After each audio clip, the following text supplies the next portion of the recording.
We are looking at how to pronounce the name of this type of food or dish from South America. In Spanish, it is said as arepa, A-re-pa,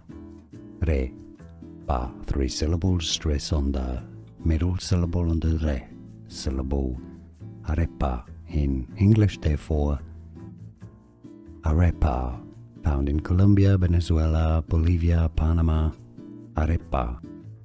We are looking at how to pronounce the name of this type of food or dish from South America. In Spanish, it is said as arepa, A-re-pa,